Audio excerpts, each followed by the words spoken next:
అందాల పోటీలపై సిపిఐ జాతీయ కార్యదర్శి నారాయణ చేసిన వ్యాఖ్యలకు ఎమ్మెల్సీ అద్దంకి దయాకర్ కౌంటర్ ఇచ్చారు. బీజేపీ బీఆర్ఎస్ పార్టీల విమర్శలకు ఊతమిచ్చేలా నారాయణ వ్యాఖ్యలు ఉన్నాయని కూడా అన్నారు. అందాల పోటీలతో తెలంగాణ గీతం, సంస్కృతి, కల్చర్ ప్రపంచ దేశాలకు పోతుందని కూడా తెలిపారు. అవసరం ఉంటేనే మంత్రులు ఉంటారు తప్ప అందాల పోటీల చుట్టూ తిరగాల్సిన అవసరం లేదని కూడా తెలిపారు. మంత్రులకు శాఖాపరమైన పనులు చాలా ఉన్నాయని కూడా అద్దంకి దయాకర్ తెలిపారు.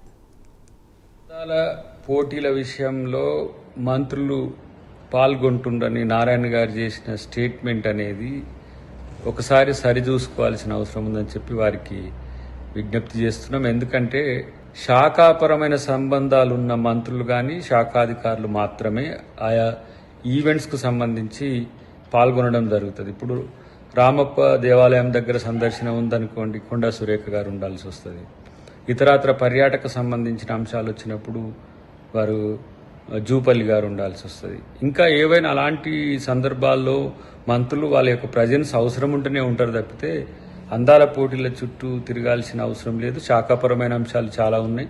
అటు సరస్వతి పుష్కరాలే కాకుండా ఇతరత్ర ఏవైతే ప్రభుత్వ కార్యక్రమాలు ఉన్నాయో వాటికి సంబంధించి పర్యవేక్షణలో ఉన్నారు. అటు ఒరిజినల్ సిటీలో జరిగిన విషాదం వైపు కొంతమంది మంత్రులు ఉంటున్న పరిస్థితిని గమనించాల్సిన అవసరం ఉంది. బీజేపీ బీఆర్ఎస్ నాయకులు చేసే స్టేట్మెంట్స్కు ఊతమిచ్చేటట్టుగా నారాయణ గారి స్టేట్మెంట్ ఉందనేది అంశం గమనించాలి. ఇంకొకటి ఏంటంటే భాగస్వామ్య పార్టీగా వారు ప్రశ్నించే హక్కు కూడా కలిగి ఉన్నప్పుడు కూడా వాటితో తెలంగాణ సంస్కృతి, తెలంగాణ జాతీయ గీతం, తెలంగాణ యొక్క కల్చర్ అనేది ప్రపంచ దేశాలన్నిటికీ ఇప్పుడు పోతున్న అంశాన్ని మీరు గమనించండి. ఇలా కేవలం అందాల పోటీలు అంటే అందాల యొక్క ప్రదర్శన కాకుండా సంస్కృతి సాంప్రదాయాల్లో భాగం చేసి తెలంగాణ అస్తిత్వాన్ని ప్రపంచవ్యాప్తంగా చూపిస్తున్నవని గమనించాలి.